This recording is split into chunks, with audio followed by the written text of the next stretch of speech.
I was raised in that small community. Then I went from those years into over 30 years of domestic abuse, not by choice. Didn't even recognize it as that until I was out because I wasn't socialized very much. That's part of it. And I was also conditioned in a certain way that you forgive anything, you don't get divorced. That was part of that religious training, right? And so we again lived in that community for most of those years and raised our family there. So I still had that influence and we were still active in that same religious organization. And that contributed to me staying in that situation.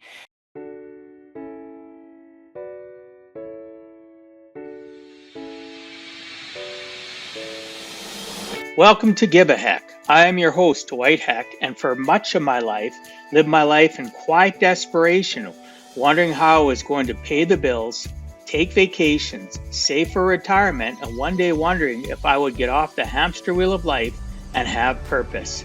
A life that most of society lives, which takes us to work, then home, then repeat, and pays us hopefully enough just to survive. The harsh truth that most live with more month than money and have no idea how to live life on purpose, not by accident. This ensures the mass majority are living not just financially broke, however emotionally and mentally as well due to financial pressures. In each episode, I will introduce you to thoughts, ideas, and guests that can help you to learn how you too can live life on purpose, not by accident. Welcome back to the Give a Heck podcast. I'm your host, Dwight Heck. I'm here to help you live a life on purpose and not by accident. Each week, we dive deep into real stories, raw truths, and powerful conversations that challenge you to give a heck about your life and the lives of others. Before we dive in, I want to share something personal. Over the years, I've learned that the most powerful transformations often come from the darkest places. Today's guest embodies that truth. Her journey from invisibility to impact is not just inspiring, it's a call to action. This conversation is about reclaiming voice, building community, and choosing compassion over judgment. Today's guest is Deena Kordt, publisher and editor-in-chief of Life Changes and Divorce Magazine Canada, host of the Life Changes Channel podcast, author of empowering books and workbooks, and a fierce advocate for domestic abuse awareness and women's empowerment. She is also a Surreptitious International Ruby Award winner, recognized for her work uplifting women and creating safe spaces for healing and growth. Deena's mission is clear: to help women feel seen, heard, and supported, especially during life's most difficult transitions. Through her media platforms, publishing resources, and speaking engagements, she's built a compassionate community that empowers others to trust their instincts, embrace curiosity, and rise from adversity. Get ready to explore how trusting your instincts, choosing curiosity, and building compassionate communities can truly change one's life. I'd like to welcome you to the show, Deena. Thanks so much for agreeing to come on and share with us some of your life journey. Thank you, Dwight. I am just super impressed with all that you've pulled together to introduce me, and I'm so honored to be here. Really honored for the invitation, and I am really looking forward to this conversation. I am as well. For those listening or watching, I had the privilege and honor to meeting Deena at an event in Edmonton called Blue Talks. And another gentleman that was on my show, I met him, and that's how we became connected. Like they say, we're so many degrees of separation apart. While I met you because of Corey. If I wouldn't have had Corey on my show and been enthralled with the conversation we had and all the research I did, he wouldn't have reached out to me and said, hey, you need to come to this event. I know you speak, but come to it. And I learned so much from people such as yourself. I love going to events where I listen to people that are really good at speaking, some that are just brand new. It's raw, it's real, and it was such a great event over those 2 days. And that's how we met. And I had the privilege of listening to you speak, very powerful speak. pardon me, speech that you did, and just I had to come and talk to you, and that's how you are here today. Now is because I was engaged in your speech. I learned a lot from it, and you're a very powerful speaker. Obviously, you know that yourself, being up on stage. I quite enjoyed it. So besides that, that's how we met. I just want to let people know that's how come you're on the show. I had firsthand account of who you are in the sense of being a speaker, and your energy and your compassion coming through is just profound. So I look forward to that being in this podcast as well. So we're going to start. One of the things I mentioned to you, I always like talking about a person's origin story, the trials, the tribulations, the excitements, the things that went on in your life. And I read some of your stuff that obviously is in print in regards to your childhood. You had an amazing experience of being taught to be a hard worker, to be a part of the community, and so many other things. Could you please share what you feel comfortable with from your earliest recollections up to today? Well, it's a pretty long story. It covers several decades, Dwight, but Well, let's go. we can buckle up and go there. I love it. Let's do it. I appreciate the invitation to do that because our story is what really resonates with people. That's what touches their hearts. That's what helps them to see others as humans with stories. When we're reminded of that there's a story behind that face, there's a story behind those words or those actions, and mine is no different from that. I had many influences growing up that have shaped who I am, but they've also made me aware of things I wanted to change. So I was born right on the Montana border in southern Saskatchewan, not on the border, but on a little town very close to the border, and very small town, raised on a ranch, and also there was farming involved, cattle and horses and the dogs, cats, chickens, that kind of thing. And as the oldest of four kids with three younger brothers, it was kind of like I was the one, they were learning to parent on in a way. Plus, being the girl, I feel like my brothers maybe had some little more freedoms than I might have as we got older. But it was a really good life. It was stable. As I look back, I can see things that I wish had been different, but it was stable. And that work ethic that you referred to earlier, Dwight, that's really part of rural kids. I mean, I think any rural kids, you have responsibilities. There's a lot of things to look after in a a home like that, where there's livestock, there's a lot of space, there's you have to be trusted as well that you're going to take care of those things, or literally something could die, like an animal or a valuable pet, or you might ruin some equipment if you haven't maintained it properly as you've been taught. So there are responsibilities that come with that, and I think that is such an important value to have. And then the small town roots. You've got so many friends and neighbors. Everybody around you is considered a friend or neighbor. You know them, you know their grandma, you know their grandpa, their aunts, uncles, cousins for generations. And so there's a lot of accountability that comes with that as well, which is, I think, a beautiful thing that we've lost in mass population areas. And it is really important to have that accountability outside of just the visual line that your parents might have on you. And that I joke about it a little bit in some of my writing, that the only time you really would lock your doors was in zucchini season. And if anybody's a gardener, they know that zucchinis are very prolific producers, and you're always looking for a home for your extra zucchinis. And you might just say, "Hey, here's somebody's car. I'll just donate some to them." And so that's why I joke about that, is that very generous. We come together to celebrate accomplishments, to celebrate joys, but also to celebrate lives, and to mourn together. And kind of the birth of some of my books came about because of that, and around the family keepsake heirloom recipe books, because food was central especially to a lot of those types of gatherings. So that became a real strong passion for me growing up. I loved to bake, and more so than meal preparing, but it wasn't one of my favorite spots for my mom to be in the kitchen. She'd grown up uh, raising horses, being out on a ranch herself. She was an only child too. She had more responsibilities. And the kitchen wasn't really her favorite spot. So I was more than happy to be in there. I was free to experiment. My dad and brothers were welcome guinea pigs. They were always, excited to see what I came up with. And that I think really fed that creativity that it's okay to experiment when you're creating something. It's okay to go outside the lines. And I'm much that way that I don't just accept. I'm a little bit of a rebel. I don't like to be feeling like I'm confined, especially when it comes to being creative.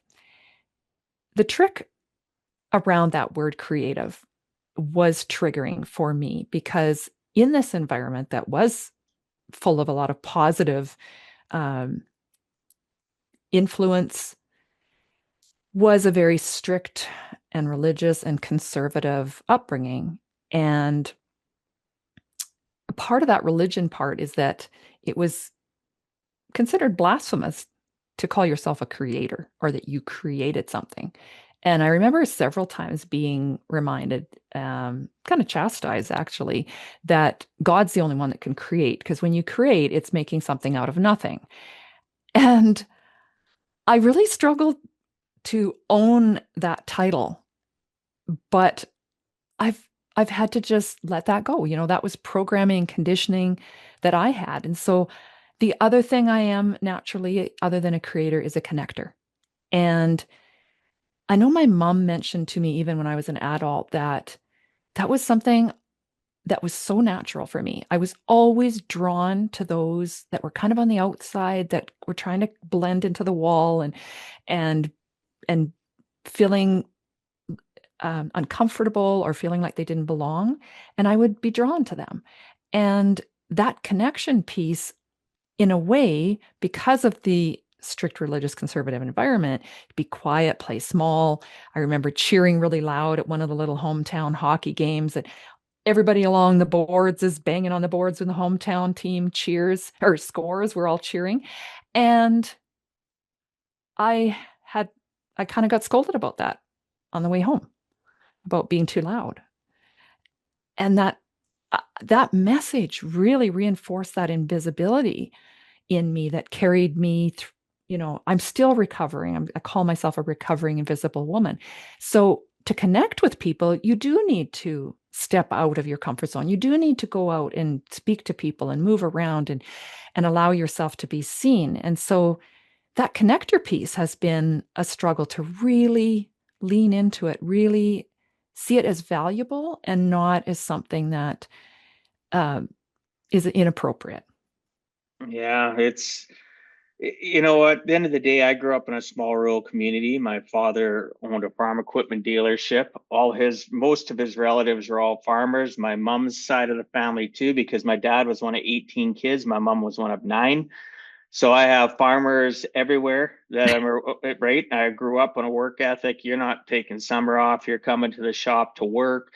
Oh, okay, it's evening. We're jumping in the vehicle to drive out to this farmer's to help them repair something, drop off some parts, maybe give, some support. And that's the way I grew up too.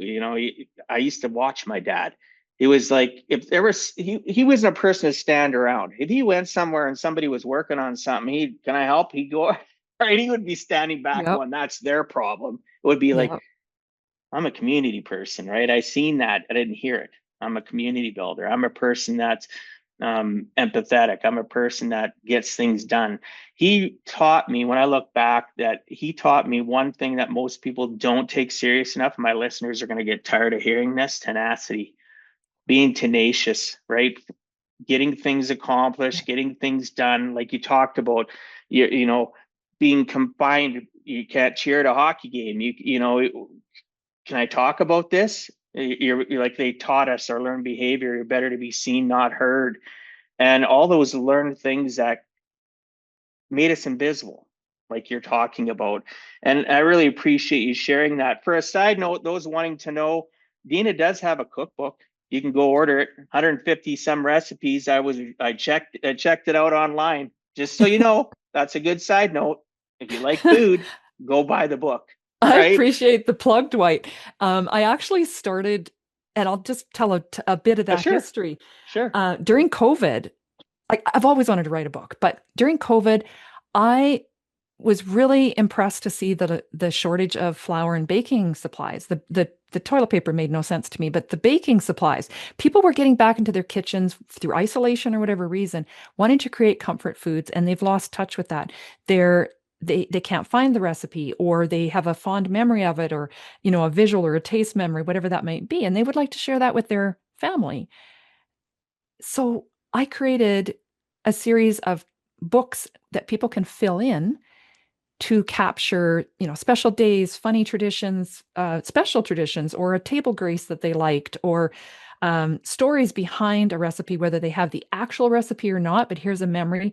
Aunt Judy always showed up with this green jello salad, and nobody liked it. But now that she's no longer able to join us for whatever reason, we miss that salad because we miss Aunt Judy, right? And so those memories are something we want to pass along, and it's so that is what came of that. And then people went, wait a minute, we want your recipes.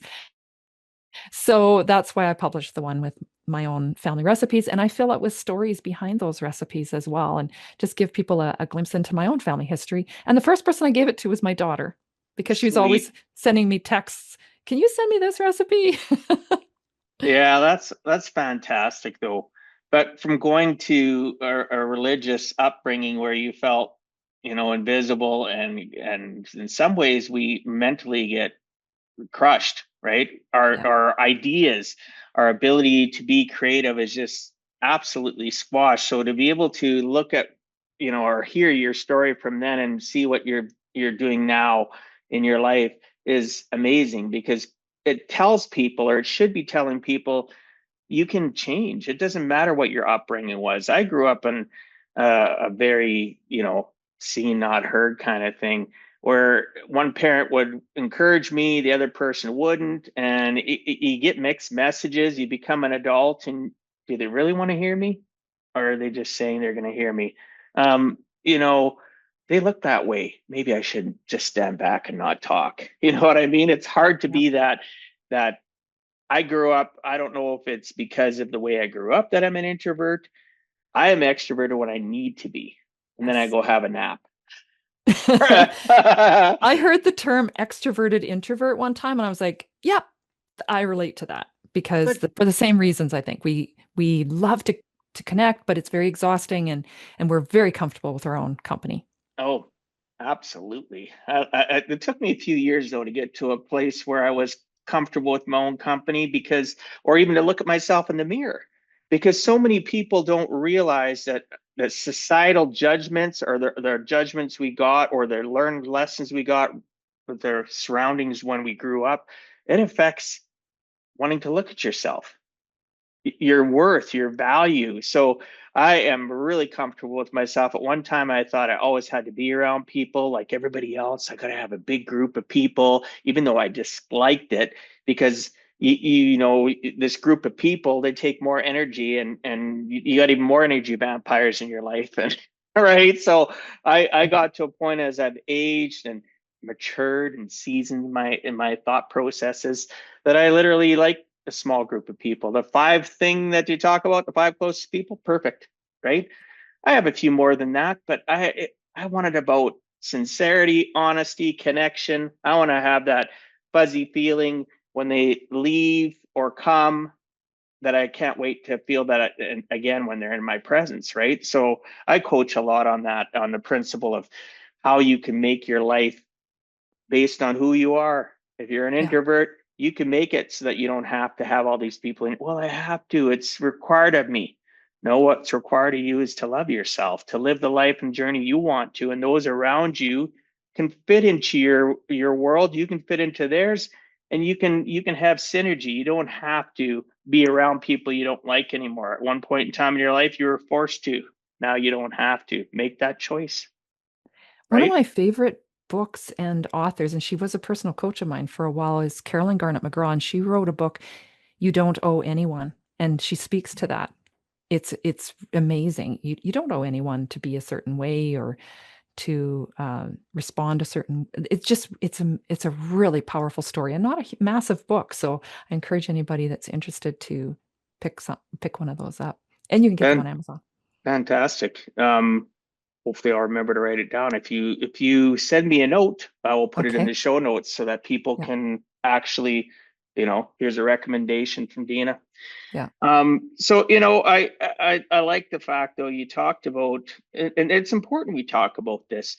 There'll be people listening to this podcast around the world that aren't Christians. There aren't, faith bearing. They're not into organized religion. They're tree huggers. They're universe lovers. Whatever. We're not here to judge you. We're here to tell you, though, that certain things that we're required to follow this narrow hallway as children can sometimes be very controlling and not conducive to success in your older years. And if you're still trapped in that organized religion that your family pushed onto you, hopefully it's a buffet mentality. I myself treat my religion like a buffet. I'm a Catholic Christian. I still attend church, but I don't like things about my organized religion.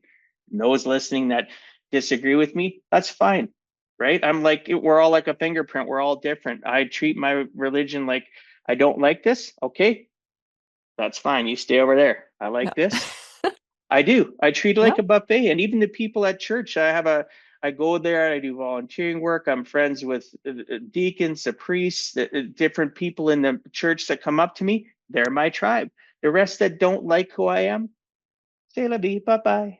Yeah. Right? So religion, though, how did you get to a point where, because you were talked about religion and God, how everything was so compacted and how you had to live in this little rule book you had to live. How did you get past that?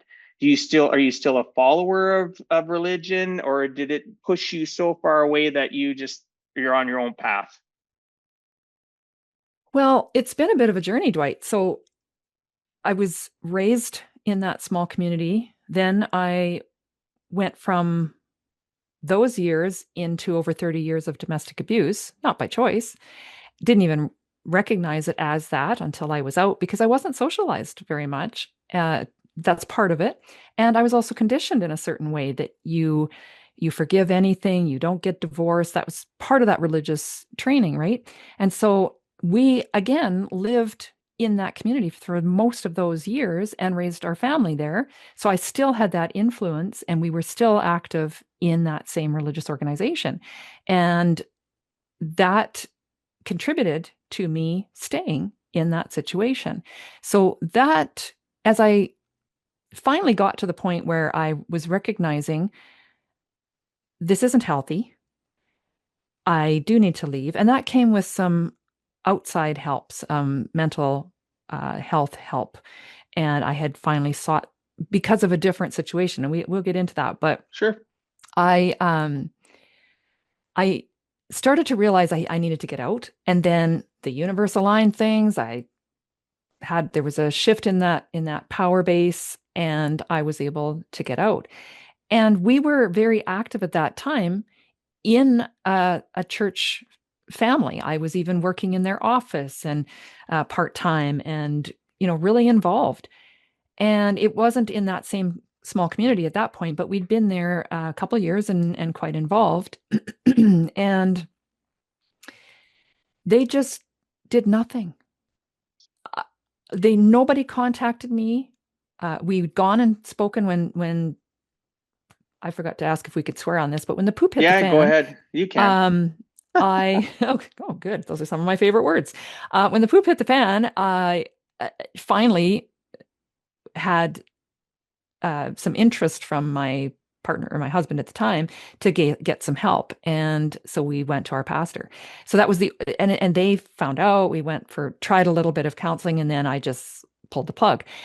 And they never reached out to talk to me or follow up or support me or ask if I was okay, nothing, right? And it was kind of like that was the final straw. I really started to question all of the conditioning. All like, do I really believe is it because I've been told from the time I could breathe on my own at birth how the world is according to, this religious teaching. So I really started to question that. I super, super struggled with being divorced because that had been like that. As much as I was just torn, I was so conflicted. Is this right? Is like, how can I rationalize leaving, even though I know I need to? And I found an incredible book, and I'll send you this link too for any of your listeners who are struggling with this. And it's called Without This Ring by Donna Pyle. And again, available on Amazon. She writes from a Christian woman's perspective how to rationalize the the teachings, that the values you hold, and go and navigate a divorce. And I found that so helpful. And over time, I've just left all that. It's kind of like an anti or a not an a former smoker. They're like the most anti-smoker people often, or Yeah. whatever your affliction was or your addiction. And so I find that I scoff at some of the things I see and hear now, and I feel repulsed and a little triggered around some of that. And so I am not involved in that in any way. I believe there's a higher power that I always have, and that can't help me keep my sanity, because in the situation that I hadn't labeled or recognized or understood was abuse, I would always keep thinking, yeah, but God's a higher power over this person. So, and I know he loves me. I know he condemns me for a lot of things, but he loves me overall, and forgives me for those things. And so that did help me keep sane. Now I call it universe. And it's just, I don't pray. I'll meditate or whatever, but it's just a different form of connecting with that higher power. There's nothing wrong with that. Absolutely. I didn't, I wasn't, my intention wasn't to say that you should. It's just No. nice to hear, it's just nice to hear people be honest about what they've gone through and transpired and what caused it. Like, I look at my religious upbringing and I look at all the religions that were in my community. Of at that time, it was only 10,000 people. And and the rural community that we were so tied to because of relatives, my dad's farm equipment business, and the filters from the different organized religions and how people would react. But yet we were kids, we'd get together and play. It didn't matter. It wasn't until we got older, let's say 12, 14, all of a sudden now there's different opinions coming from the same kids that you're just out to play, because they're getting so programmed by their organized religion or their good family life or their broke Yeah. family life, and Yeah. all that info, and as I was getting older, the filter that I looked through stuff, the religious filter, it started cracking because I wrote down here that some organized religions are a false community. Hmm. They really are a false community. And why did I write that down? It was specifically when you said that you never heard from anybody. When I went through my divorce, I got judged consistently by everybody. I got ignored. I'd be on one side, I'd stand, go pick the kids up. And when I first got separated, moms, parents in general, because mostly moms, wouldn't even talk to me anymore. It was all my fault. And even when the truth came out, that community of the school that I'd go on field trips, because I was the person going on the field trips, not my ex. I was the one taking in their lunches when it was forgot and stuff, and all those things that I went through. It was a real eye-opening experience, because some of these people I also knew from church.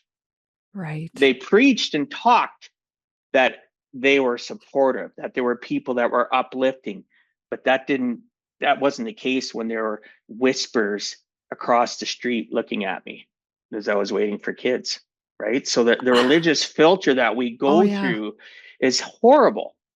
Or they'd say snidey comments to me. I'd say, "Hi, how's it going?" Whatever, Sally, whatever her name was, or his name, and some people wouldn't even respond to me, or they'd respond and walk off and that little whisper as they're 15 feet away from you. And I had to develop armor. I had to develop armor against all that stuff and think to myself, you know what? It's another filter. This community that says they're supportive of me, the parents and that pretended to like me at all these kids' events that we'd go to over all these years. Now I've left my wife. I'm the one that left. I couldn't take it anymore. We tried years of counseling. And but I'm the broken one. I'm the one that caused everything automatically. There's such a miscommunication between the fact of what people go through with religion, through divorce. We find out, oh, this person that we thought was our friend is talking behind our back as we're going through the separation, or it happens after the divorce. I'm saying nothing that you aren't aware of. But those listening and watching, I'm sharing because I've lived this. Yeah, and I we still live it, right? It we don't never want them to ends. feel alone Yeah, through you're this. not alone. And for those that are males, I hope my male listeners are listening. You can do it. If you're in this circumstance, you can do it. I'm proof in the pudding. Grab my book, read some of my life, reach out. Let's have a call. Let's talk to you about the fact and uplift you, right? That you can be a good parent. Just because your gender says or society, religion does it the worst, saying that I think we can both be nurturers. Do I think men and women should be together to raise kids? I think it would probably be better if there's a good, healthy balance. But if it's not healthy, you protect your kids, whether you're the woman, whether you're the man. If you're the better, do whatever it takes. Find that community that'll support you. And if your local church isn't supporting you, exit stage right. That's going to sound harsh, but you got to protect you. It's all about you so you can protect your kids. Your kids, yeah. The final straw for me, Dwight, was actually a really weird, awkward interaction at the end of one of the services. Still in the service, like the church area where the service had been, and I get up to leave, and we were in the middle of separating. Word had got out, we were separating, and this one quite older gentleman who was an elder, had been longtime elder of the church. He gets up from where he'd been sitting with his family, wife, kids, grandkids, and comes over and makes some very inappropriate, um, you know, some innuendo comments to me in a way that was, how do I say this? He wasn't being mean. He was hitting on me, and I was just completely disgusted. And I just thought, Wow. what the and I never went back. I felt so uncomfortable. And yeah, it was just so weird. And then nobody even missed me. Nobody came and checked on me or anything. And I know he continued going. So I attributed some of that to who knows what he's saying about me. I don't even care, because if they didn't know me as involved as I was and know me better than anything he can fabricate, then I don't need that community. Oh, I totally agree. I don't believe in, for myself, I have many friends that have gone through in 23 years of clients, amount of clients that have gone through divorce. And they go to I had a friend, God rest his soul, passed away from cancer, but he jumped from one church to the next, to the next, to the next. And he finally got rooted in a church for the last few years of his life. But at the end of the day, he was seeking, it's the same as confirmation bias. When we believe one thing about something, we're going to look for that information, especially on social media today. Now it Yeah. understands your bias and gives you that bias. Yep. And it, right, unfortunately, and it's the same thing. He was looking for something or somebody within an organization of any form of organized religion to tell him what he wanted to hear. And he wasn't Yeah. getting that. And why don't you leave your church? Come check this out. I remember over a 20-year period. Come check. This is the best. Nah, I'll just keep on treating mine like a buffet. And he used to laugh Yeah. at me all the time. I don't need to run from place to place to place. I am creating what do you want to call it? Armor of Curating. God or Yeah. whatever, curating what I'm going to allow to come into me. And Yeah. and I don't need to leave. I've gone from one Catholic Christian parish and moved and thought, oh, I'm going to keep on going back to this parish. And after a while, I thought to myself, I didn't come for a couple weeks to that parish, went back. People weren't saying, "Hey, where were you? We miss you." How are, you know what I mean? There wasn't no, Yeah. that community, that broken community I talk about, and that filter, that crack. Eventually, I healed the filter of how I looked through it, because I looked at it through a filter of, you know what, this is not going to define me. This Hmm. is, I'm a good person. I believe in most of the Ten Commandments, and I won't get into the details as to why. There's certain Yeah. things that I don't necessarily, they're good rules to live by. But why don't I believe in them all? Because it is basically telling people that if you're not God fearing, you're something's wrong. So there's certain things that I, again, buffet mentality. I still do what I'm gonna do. I cuss. I do whatever. I'm kind to people, and I just keep on moving forward. But for those of you out there that believe you're in a false community, or even having any little self doubt, talk to somebody, right? Talk to somebody about what community you're in. If you're in a community that knows that your significant other, your husband or your wife is battering you, or whether it's physical, and if it's all of it, mental, physical, emotional, you're not alone. Just reach out. Don't let your religion, don't let your community of people that you hang out with every single weekend judge you, because you want to protect yourself. And if you have children, for sure protect yourself. You need to get out of that scary environment, and guaranteed there'd be people like Deena that you should reach out to that can, give you some coaching and help you through that difficult step. Maybe it's a step to get what Deena talked about. Getting some help. I've gotten help. There's nothing wrong with communicating, and being able to let out all that things that's been stuck down in your heart, compartmentalized in your brain, and sharing it with people, letting them know that, this is what I'm going through. And having somebody be shocked about what you're saying, or listening to you with compassion and going, you know what, that's not great that you're going through that. And why do I do it in two different ways? Because you don't need to stick to the first counselor you get to either. We could go No. on and on and on about this. If you, when you buy a car, do you shop around to get what's best for you? Yes. When you shop for a doctor, I hope you do the same thing, right? Especially if it's your mental health. It is so important. I think it should be in our province. I would hope that they'd allow it and someday put it into medical health law that we get to all have counseling minimum once a month, right? I think it would be great. Yeah. I'd pay for it as a taxpayer. Okay, good. Here, we'd have a lot less people in jail, a lot less people in the hospital, a lot less divorce, a lot less this, because Abuse. we're the abuse is horrible, right? The abuse is horrible. I went through it too, right? As a man, I know it may be hard for people to understand that, but men do go through it. We're just a Yeah. silent minority, right? We're not a Women have been putting up with it way longer than us. So I'm not going to ever say that we're anywhere close to what they go through, but it does happen. So I'm here for you. And so is Deena. And we'll move on from this. Get off my I just want to soapbox. add one little, Sure, well, a sure. couple little pieces to that. One is around the religion and how it can contribute to the course of control, and religious abuse is a real thing. And if like just do some searching or reach out to me and I can hook you up with some people that, any of your listeners, if they would like to learn more about that. I know some people who've taken a lot of education around it, have come from that personally and work in that. The other thing that's very important, if this is the only thing they here today as either someone who needs help or is listening and is there for somebody, a thing called vulnerability hangover. And when you are brave enough, you get up the courage to share, or somebody has shared with you, then be very aware that a vulnerability hangover is a very real thing.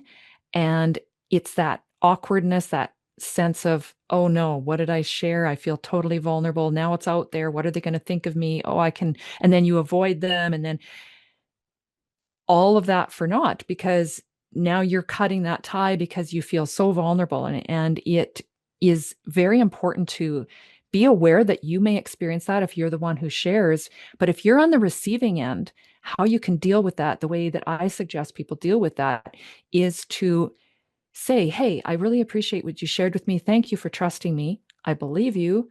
And if you ever want to talk about it again, I'm here. And if you need help, we'll find it together. And in the meantime, don't worry, it's safe with me. And then carry on as you had before that conversation, so they know that they haven't permanently damaged that relationship with you. The judgment isn't harsh. It's safe. You aren't going to go blabbing it all over, and that you believe them, because it's really tough. They may have just realized and accepted and believed themselves what they're in, and now they're sharing it, kind of testing the waters, or they're asking for help, and now they feel really vulnerable. So I just want to mention that. And that's important to mention. When people talk to you about their struggles, their trials and tribulations, hopefully if they do release that for the first time, you're somebody that's not going to have the body language that's uncomfortable about it, because you don't even have to say anything to make that person think, oh my gosh, what have I done? Right? I know it's tough when somebody's telling you something sensitive, but you Mhm. have to really learn to watch how you react. Like you were saying, right? Reaction can make it so that one or the other avoids one another, can destroy connections if it's a family member, right? Or Maybe it could it's shut them down from that's trying again. exactly. So it's just be kind. That's all I can ever say. My last message to always everybody is just be kind, right? Treat people like you want to be treated. And if you're not talking kind to yourself, just always ask yourself this: would you say this to somebody else? And if you wouldn't, why are you unkind to yourself? Yeah. Don't talk to yourself in such a way that you know it's okay to do it, okay to talk to yourself that way, but you'd never do it to others, right? You're worthy, you're important. Don't let a situation of a bad relationship, bad religion, a bad medical doctor, bad anything control you. You need to work on you so that you can serve and support others. Like I literally say it every single day. Thank you for giving me an opportunity to wake up so that I can work on me so that I can serve others. It starts with me, because if I can't work on me, how can I support others if I'm cracking everywhere at the seams? Well, and the only person you're going to spend your entire life with every single second is yourself. So why not be best friends? Why not be kind? I agree. So we're going to go into building media that heals. Mm. Yeah, so this is a second going on that I went through this quite a bit too. I'm looking forward to this. So your Life Changes channel podcast and Life Changes and Divorce Magazine Canada are top ranking resources in Canada and globally. What inspired you to launch these platforms? Obviously, we know some of your backstory, but what inspired you? What actually was there a catalyst? Did somebody talk to you about it? Did you just wake up one day and went, man, I'm going to do this? Right? So tell us about how you build such trusted spaces for people navigating divorce and their life transitions. It's been an interesting journey. And again, I just lean in and trust my instincts that I encourage others to do. Trust those invitations that you feel a nudge to explore. Get curious about what crosses your path and see what is there for you. So I mentioned I'm creative. I mentioned I like to connect people. And I was really looking for something with purpose in my life. I have lost two brothers in already as young men. One was 26, one was 34 when they died in separate accidents. So I have that as a reminder every single day that I've been gifted another day, another hour. I've got this opportunity to do something really special with my life and impact others positively. And I love how you mentioned, Dwight, about how can we better ourselves to serve others. So I've always wanted to write a book. I'd already started doing that. I've done several of those. I started blogging and I'd built websites. I'd done social media management. This was all unknown to me, creating skills and interest in being creative in this way, that when the right opportunity crossed my path, I was very intrigued. So I met the fabulous Dorothy Briggs. I don't know if anyone of your listeners, I'd be surprised if there's nobody who's heard of her. She has founded Womanition magazine in Alberta. She's started a few different magazines, and it showcases business women in Alberta. She had founded Divorce Magazine Canada as another magazine, and she'd been running it for about 10 years when I met her in the fall of 2022. And I saw this magazine and I was really impressed because every page had very empowering information to help people going through a divorce. Now, I was already through my divorce. I was with an amazing new partner and in a really good place. And I said to her, "Oh my goodness, I've done this, this, and this, and I would love to work with you to help grow this particular publication." And at the end of that conversation, and she's very open with her age, she was already into her early 70s at that time. She said, "I'm excited. I'm looking for somebody that's the right fit to actually take this over." And I bought it. And from there, I started right away. Huge, massive learning curve because it was a print publication at that time, an annual print, and it was going out within the next few months. And it's a very involved process, especially if you've never done that before, to take that on. And she offered to mentor me too. And she's an incredible lady. So I managed to make that happen. Plus, I'd been wanting to start a podcast. I'm like, hey, why don't I just print in this magazine that's going out in 22,000 copies across Alberta that there's a podcast coming? And I actually had that launched before the magazine went live in the end of February. So new magazine. There were a couple tearful nights where I felt totally out of my element, and got the podcast launched. So it went out in 2023 with that same model of an annual print free publication being distributed around Calgary, Edmonton, and surrounding areas. And as that year went along and I was hosting some online support groups, I had the podcast going, up to 3 episodes a week many times, loving learning more about what organizations, what experts and professionals and services are out there to help people. I felt like I wanted more current content. I wanted to be fresh and offer more publications and be available more accessibly. I kept bumping into the negative stigma of people didn't want to have a print magazine. I'd be at a networking event and, oh, that's really cool. Can I hear more about it? And I'd offer them a copy and they'd be like, can I just find that online? They didn't want to have a copy of a divorce magazine in their hand because it's going to raise a lot of awkward questions potentially. And same with displaying it in businesses. They were really reluctant. They're like, that's a kind of a negative topic. Well, did you know that over half of the people walking through your door are probably looking for this information? But again, are they going to sit down and open that magazine in a public space? Maybe not. So I thought there has to be a better way. I went 100% digital in 2024, quarterly. I added newsletters on the other 8 months, and I added a second magazine called Life Changes. So for 2024, there were 2 magazines, quarterlies, so 8 magazines. There were 8 newsletters, every month a new publication, and of course, 4 months, 2 publications. And then this spring, I merged them as Life Changes and Divorce. And why I added Life Changes is because so much of the content through my articles that people had in the magazine and the podcast was relevant regardless of whether there was a divorce or following divorce. Now what?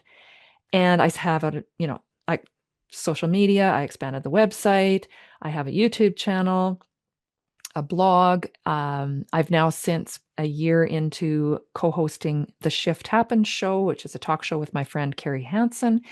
And we just, we're ranking right up there and getting a lot of really good feedback about what we're doing. And people, we don't always hear from our audience. We're seeing the numbers, but it's a tough demographic to A, build trust, but B, have public engagement with. So we'll hear from them behind the scenes, but it's still a lot of negative stigma that we're dealing with. Well, people feel embarrassed, right? They do. And it's not just because, again, it's all back to that learned behavior. Mm-hmm. Learned behavior, what religion has put on us. Like, you think about me in a devout Catholic home. All of a sudden, I'm the only boy of three kids, and I reach out to my parents, I'm leaving. And they knew I was having problems. And even, like the relatives, we go to family reunions, we go to different things, and all of a sudden, oh, how are you doing? It must be tough, right? You need a woman to help you, right? Your life is not going to be good. And I'm hearing all these little, then you go to church and you hear, you go to school and with your kids, right? All of a sudden you have no confidence. And I looked at my life skills and what I've gone through, just like you talked about, you did a life because you're helping people. There's so many different things through divorce, the life lessons. It's no different than my industry. 23 years of sitting down with people about money. You Yeah. can't help them with money if you can't get past all that other stuff. Their poor marriage, their divorce, their whatever they're going through. If you can't get past all those monsters, they're emotional, they're money monsters, they're physical monsters. It's almost impossible to help. So I like the idea that you implemented that life, the life coaching part, the life changes part of it, because you're going to help people get, not just, oh, it's terrible you're going through a divorce. I can empathize with you. I went through this, and you have these parties, these pity Yeah. parties, Pity right? parties. Yeah. But are you really doing anything to help grow that person? So maybe you went through your divorce 5, 6 years ago, 10 years ago, and now you have somebody new. Don't give advice if you don't know, Mm. right? Don't give advice. Send them to people that can help. Don't make their life worse, right? Just because you have relevant things that have happened, you both went through divorce, doesn't mean you're good to coach them. Doesn't mean Well, that your anger and that's, stuff, you can support yeah. them, but I don't think you give the best advice. I had the Yeah. worst advice from divorced people. Terrible. Exactly. That's what I love about I'm a hub. So I'm a hub for where people can come to find the people with Exactly. the legitimate answers, and they can answer the questions.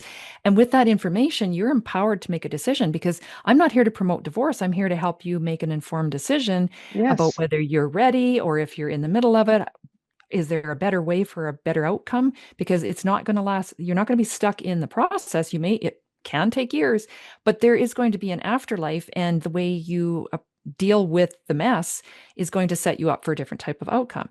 So with the life changes side of it, there's career and education, there's finance, real Awesome. estate, parenting, loss, grief.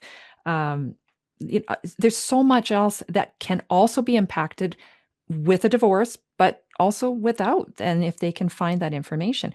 And actually, to your point, Dwight, people are looking for a way to help someone that they see going through it. And a lot of my audience is that. And now they can just, because it's digital, it's discreet, it's easy to share, it's accessible. They can shoot them a link to a podcast episode or a publication or an article. And with them being hyperlinked publications, they can also click within the magazine and either see a video or go right to a website. So we're making it, I mean, now it's globally accessible and discreet. And it gives people a tool that is a credible piece of help. Well, you have to have something, because people are already weak in this emotionally, right? Mm. Mentally, physically, if they're even It's a thinking about chaos. divorce, it's your whole mindset. You beat yourself up. You go to bed in quiet desperation. Do Yeah. I stay another day? And I know you're not promoting divorce. Neither am I.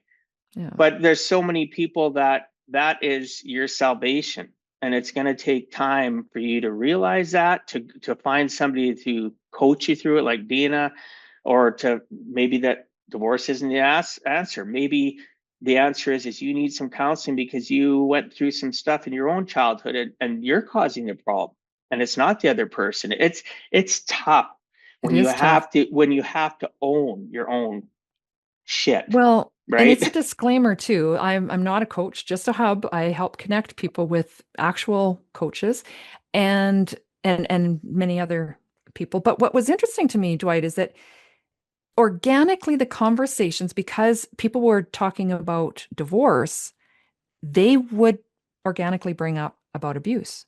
And I'd be at a networking event and someone would say, we are terrified for a close family friend that we have who's now been isolated at home told to quit work.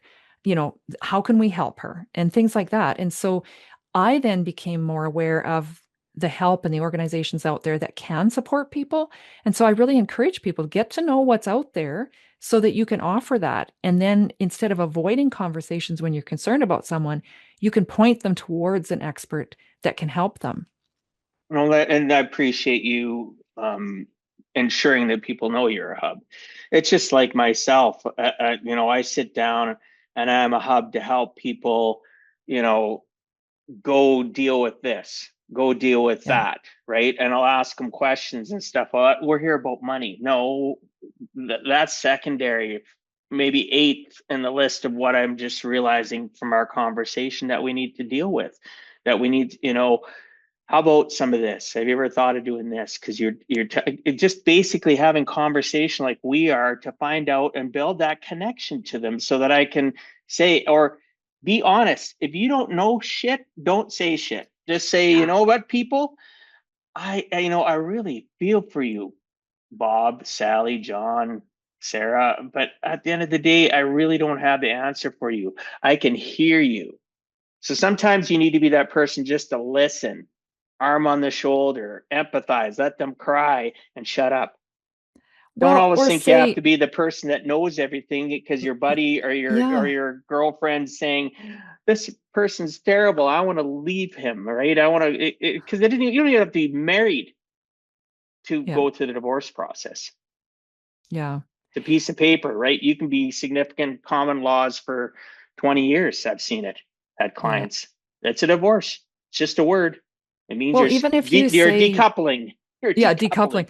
decoupling, Yeah, separating. I encourage people though too to say if you do need help, then maybe I can help, we can find it together because sometimes it's a lot, especially for the person who's in that chaos and overwhelm to take that on. And if they feel like somebody's going to give them a hand, like let's do some research together and maybe we can find you some help. And just knowing that there's a little bit of that accountability too, that somebody's invested, they care, like they value me and they're willing to help me look for some resources. So even if you don't have the answers, to look. exactly. But don't give answers, give recommendations. Yeah. Hey, let's hold hands together and walk down this path. I'm your friend, I'm your family, I'm whatever, I'm all of the above, and I want to help you. But don't, I've had so many people throughout my lifetime that gave terrible advice to people because, and why are you giving advice? Like, unless you're an expert on it and have been doing it, here, I'll support you. Let's look up some people now in today's day and age with technology, Yeah. right? Let's look up some people. Maybe you need me to come with you to some of these support groups, right? I honestly, I have done that to people throughout their lifetimes that were going through stuff, didn't have answers for them. I'll come and support you, right? It's giving that little bit of extra effort so that person can feed off your strength, right? Yes. Off of your resolve can be enough just to get them past it. So yes, 100% agree. Um, do what you can to help them, but listen and don't give advice except unless that advice is to, hey, I'm going to help you find somebody Yeah. that can make a difference in your life. Hey, I know this great, fantastic person named Deena. She's going to help you out, right? Her, I'll call her right now, right? Or I'll message her right now and I'll give you a connection so that you can go on this journey, right? So, but so many people are Yeah. scared because they don't want to be judged, right? They Oh, don't want to be yeah. judged. So they don't talk to people when they hear stories about violence or things that are going on. And sometimes being that person to go over, I've heard that before. Oh, you need to leave him or you need to leave Mm, her. Maybe you just go up and say, hey, what's going on? Do you need yeah. somebody to talk to? Don't Are go you and add, okay? Yeah. yeah, quit taking a 5 gallon or for people that are into liters, quit taking a liter of fuel or a gallon of fuel and pouring it on them. That's all you're Yeah. doing. You're not helping. You're not helping people, right? Be cognizant of your words. Be a wordsmith. Know what to say, when to say it. And are we all perfect? No, I still No. make mistakes. But then if you make a mistake, turn around and go, you know what? I'm sorry. I shouldn't have Yeah. said that way. My heart's in the right place. I want to help you. I shouldn't have said it this way. what do you need from me? That's the toughest thing for people. They think they have all the answers instead of just saying, hey, Deena, what do you need from me? How can I help? A nice way I like of phrasing it, and I'm not always good to remember this, it's, do you want me to listen or would you like me to help you find answers? Do you want to hear my opinion or do you just want me to listen?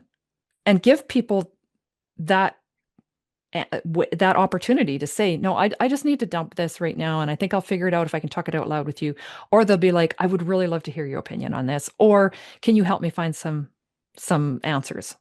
Yeah, I agree. And I do that too. And then there's also a humorous side to this. And what I mean by that is when sometimes I'll be talking to people and they're a type of person that really they don't want you to say anything that isn't positive. They don't want any negative. So I'll look at people depending on the conversation and say, first question I have for you, would you like the truth or a lie?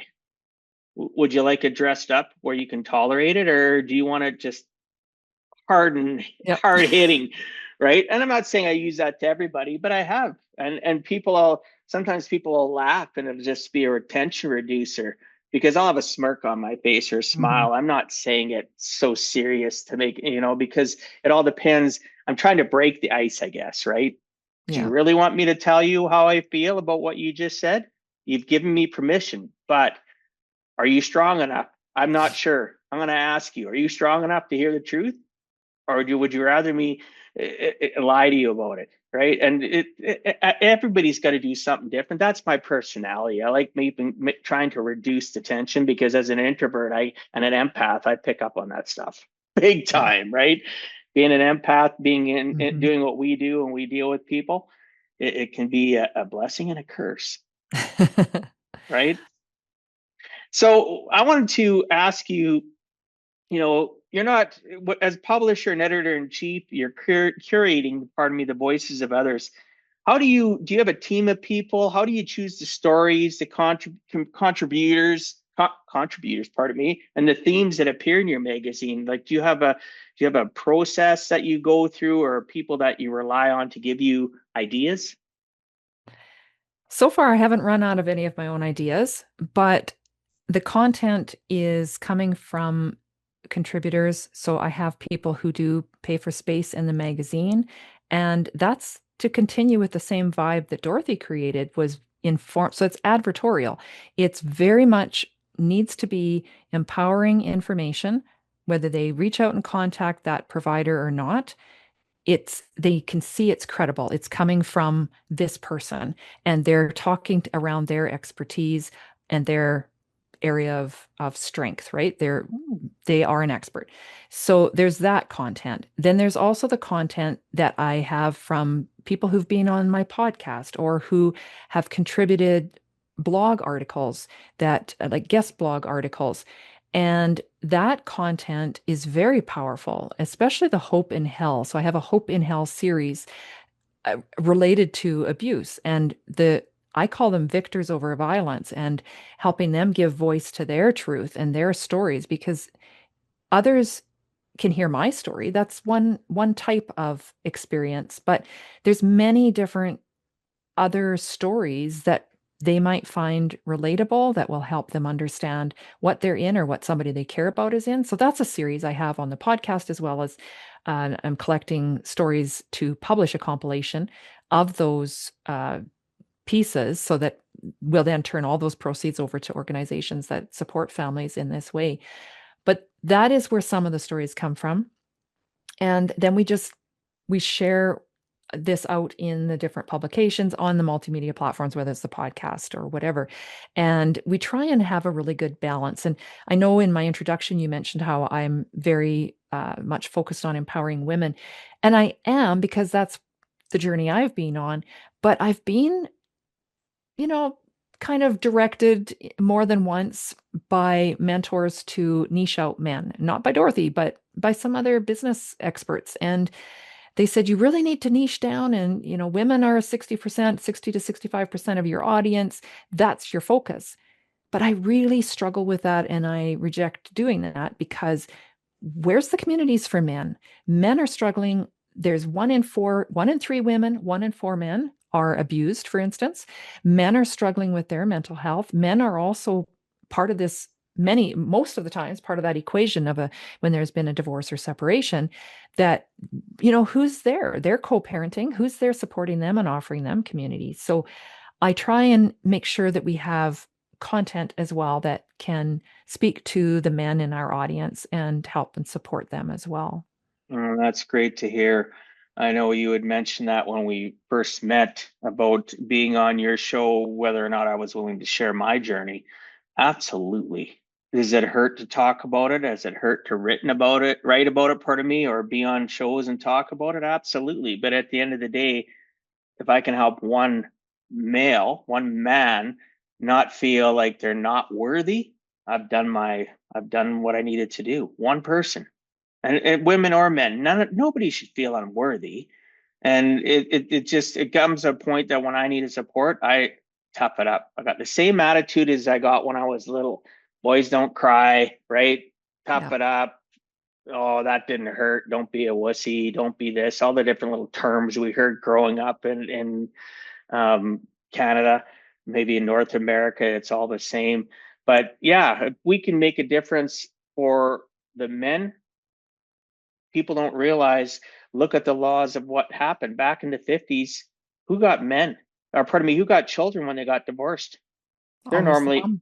Yeah, yeah. usually. So it's so many things have developed and changed. And I'm not saying that I'm the de facto standard of being a person that you should model yourself after. But at the end of the day, there's things that I utilized and did, and people I had to bring in to support me, because the traditional world is frowns down on men for wanting to be a caregiver, right? Let the woman take care of that. They You do do. you do what you need to do. Go work, bring home the bacon, bring home the bread. Whereas me, I looked at my way I grew up. My dad was a workaholic, loved him. My mom was the nurturer.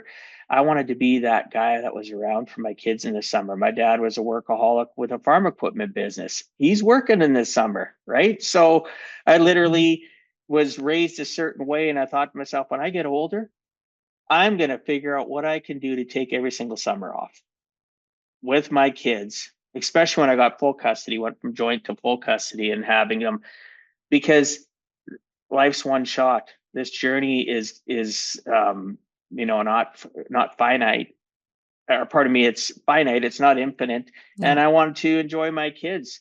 And now this many years later, they're all growing up, and I see my kids doing it to their kids, spending as much time as they can with them, realizing that journey short. Like, look at our kids. They go from 0 to about Yeah. 12, 13, and we In don't four exist years, yeah. anymore. Yeah, exactly. And we're not existent all of a sudden. Hey, you want to hang out? No, I'm doing this, I'm doing that. I'm getting it already from my second oldest grandson is 12. Same thing. He come hang out for a few days with me this summer. I managed to get some time with him about 3, 4 weeks ago, but it's not the same as it was even a year ago, right? Yeah. Those memories gone like this. Create them, do what you can to Well, support one another. it's really important too that not only your story is relatable to the men, but also to the community of other support people, the other men, the women that are supporting that person. Because when they hear it from a man's perspective, they are more compassionate and more curious to know what's going on in the life of the person that they care about. They'd be like, oh, I wonder if that's how they're feeling. And maybe they'll open some conversations or reach in or show support. Yeah, and anybody that's listening to this, I've mentioned it before because I've had people on in regards to divorce. Nobody is honestly, and I'm not putting fluff in this, as compelling or involved in it as you. But at the end of the day, if you want to reach out, you need to somebody to talk to and just listen to my experiences, or you want me just to listen to yours, and then we have a conversation another time after you. It's not going to cost you anything. I'd rather be able to help uplift you so that you can live the purpose that you're supposed to live, right? My brand is how to live life on purpose, not by accident. I didn't say anywhere it was easy. All right. I didn't say anywhere that it was hard. It just takes something that we don't do. We don't Yeah. put in the effort and take action until our believability, have the right people around us with that action to have our believability increase. Today you may feel helpless, but tomorrow is another day. Even after this podcast, reach out to Deena, reach out to me, have somebody talk to you or listen to you, pardon me, so that you can be the best version of who the universe or God wanted you to be. So we're oh wow, this has been amazing. We're already getting close to the end of the show. We're gonna talk about. I gotta skip a couple things here, but again, we're gonna have to have you on and catch up, especially with all the as you're evolving with your business and everything that you're doing. I want to stay on top of it, right? Make sure our listeners and viewers can too. So writing is a healing and empowerment part of our lives. I Yeah. know when I wrote my own book, I found it extremely cathartic, right? 5.5 months, editor, bringing things back, reading it, crying. I literally cried reading things like, wow, I actually wrote that. What? I still haven't fixed that, but I'm writing about it. Like it was, for one thing, it was a pat on the back, and in other parts, writing it and putting out the book was a kick in the pants for me, Yeah. right? I don't know if that happened to you with your publications, because you've written and published books and workbooks designed to help women navigate life transitions and reclaim their power. So we'll mention a couple of the titles. So one of them is Manifesting Your Next Chapter, a healing journal for women in transition. So that's a journal you published. And another is the book You Can Make Shit Happen. Don't give up on what you want most, right? Powerful Manifesting Made Easy, a bold and empowering guide to manifesting change. So those books themselves, so you talk about the book's going to help you, guide to manifesting change. How did it change you when you decided to start writing this book and then got to the end? What were your feelings? What were your experiences in that journey of writing the book and publishing it? It was empowering for myself. So claiming, my creator uh, part and really assimilating with that, like saying, yes, I welcome it, let's go.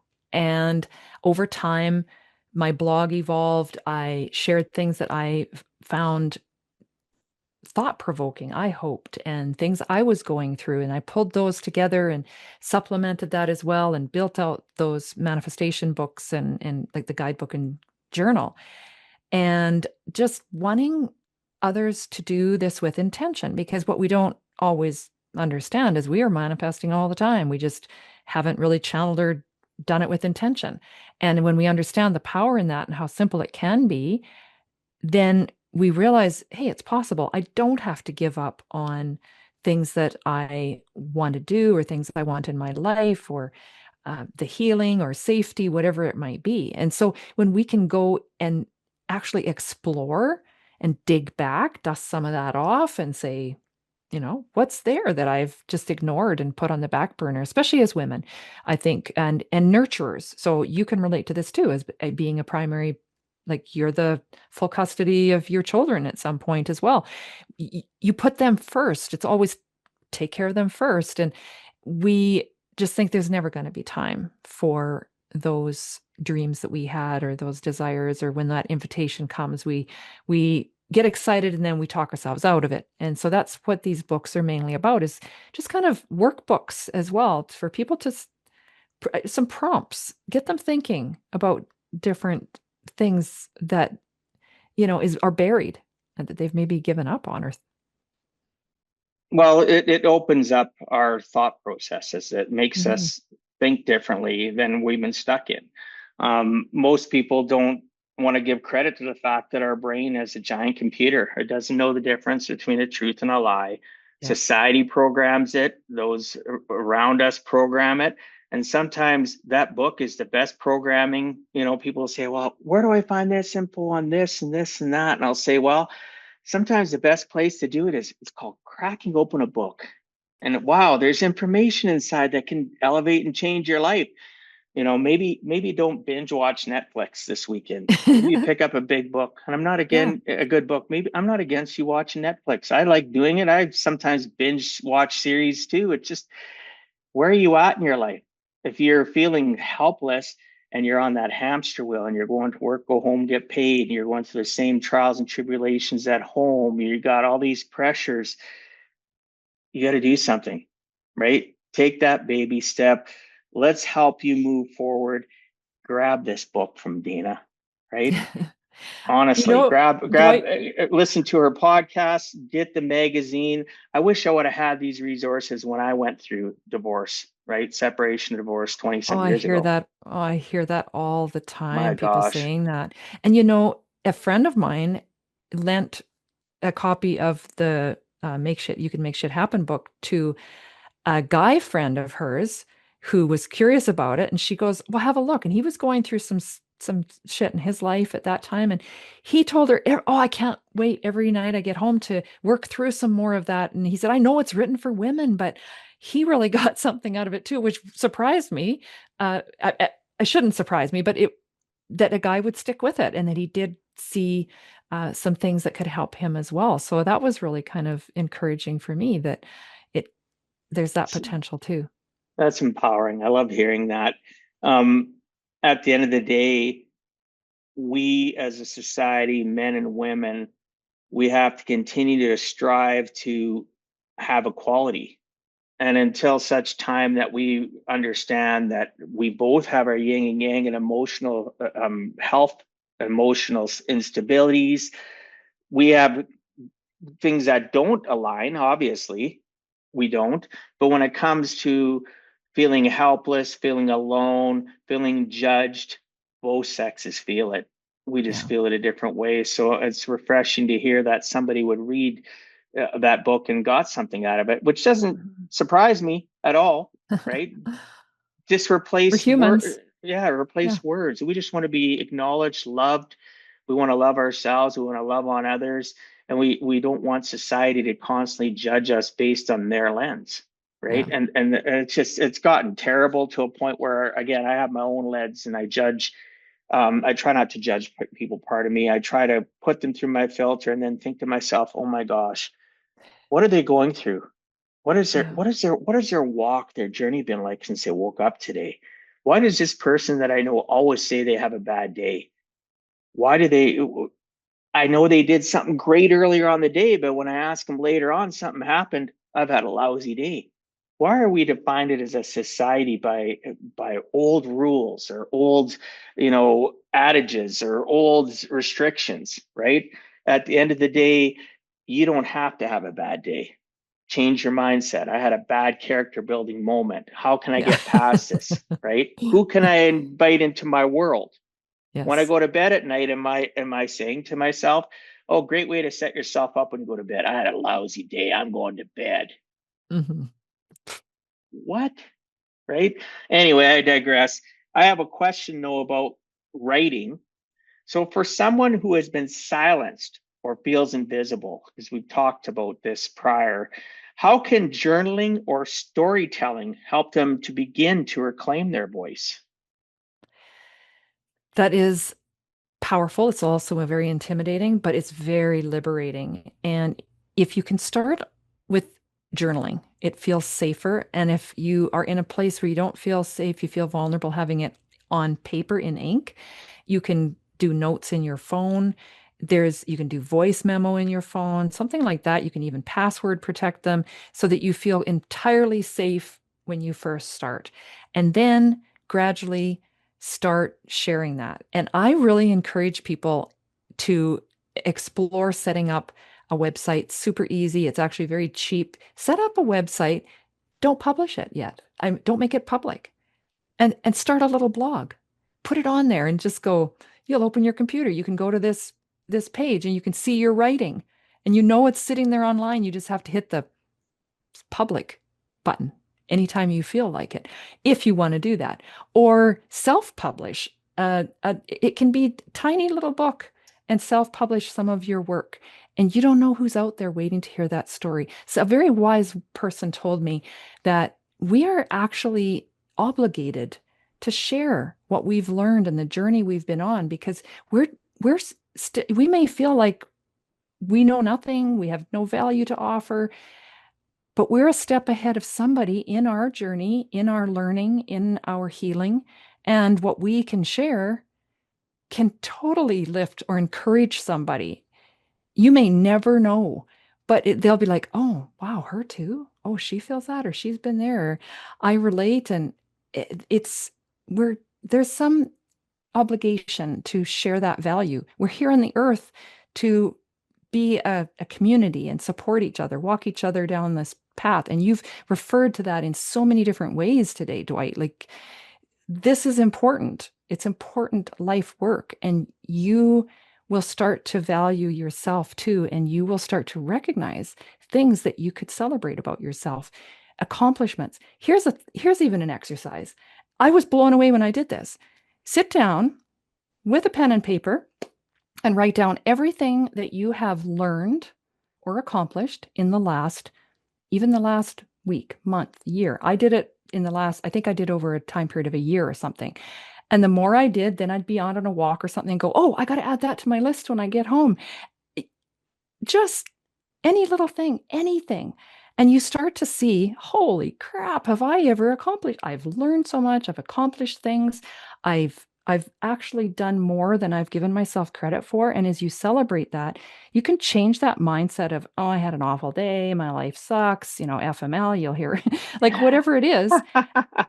Like let's try and switch the narrative between our ears, because if we can do that, we now set ourselves up, like you said, our brain, if you keep telling yourself, man, I can make that happen. I can figure that out. I can try this. I can learn. I can fail and fail forward, whatever terminology you want.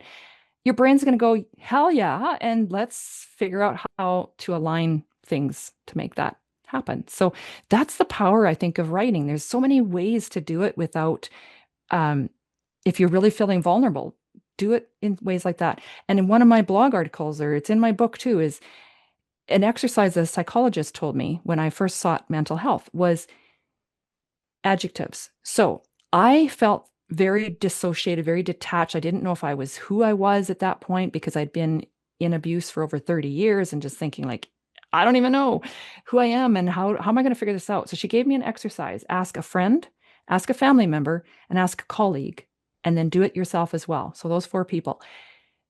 Just drop the first 10 words of adjectives that describe you. Don't go back and edit, nothing like that. Just write the first 10 words that come to mind that would describe me. And I did that exercise. Bring those lists back to the next appointment. Let's look at them. And when I was collecting them, I was shocked to see how close they all matched. She said, there's evidence for you that you are who you think you are, because what people wrote is like it matches what you even wrote. They match amongst themselves. And the couple, she said, are there any here words that don't, you're uncomfortable with? I said, well, there's a couple that she goes, go ask for clarity. So one was a perfectionist. And I was like, I'm not. And my friend said, well, that was just the first word. And I didn't go back and edit, but I just mean you always try and do your very best. Okay. I felt more comfortable with that. And the other one was that you are very closed. And she said, it's because you listen and take care of others, but we really don't hear much about what's happening in your life and in your world. So I was like, okay, that's legit. And that was very, very strengthening for me. So that's an exercise I encourage people to try.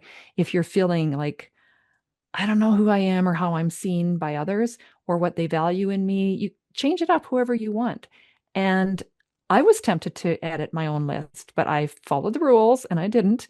And I came across those lists again a few months ago and just thought, this is cool because I'm in a totally different place in my life now. I'm still authentically that person.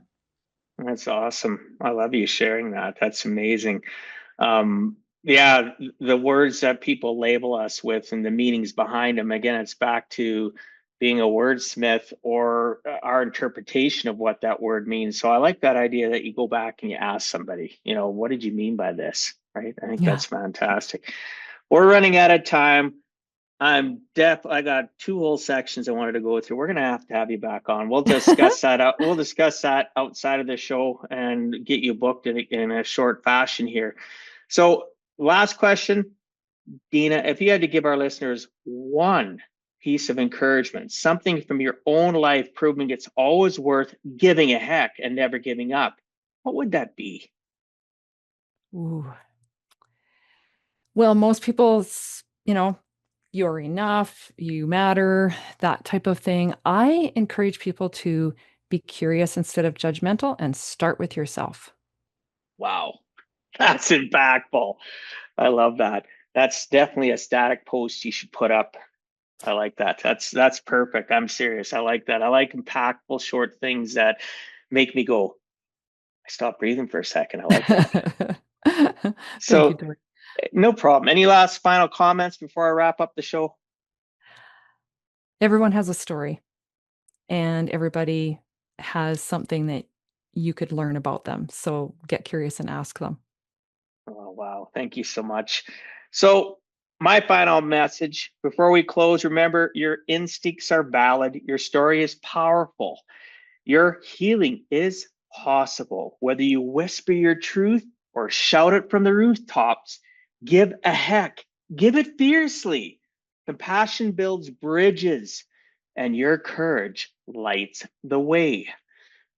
This has been Deena, a voice of victory, a builder of community, and a beacon of hope for those navigating life's hardest transitions. If this conversation moved you, share it with someone who needs to know they're not alone.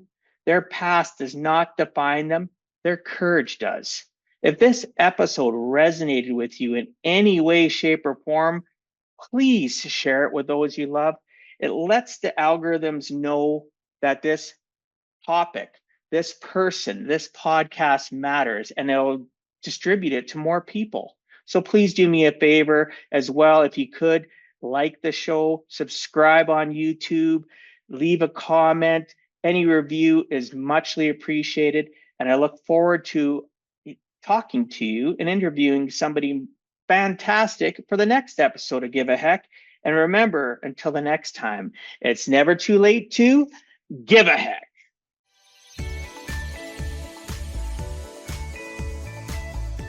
Thank you for taking time out of your day and listening to Give a Heck.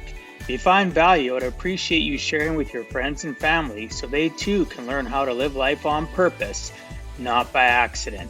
So you do not miss the next episode, please subscribe on your favorite podcast platform and please also post a review. I look forward to reading your comments.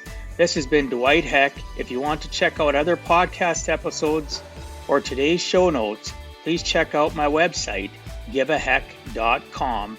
And until next time, together let us all strive to give a heck.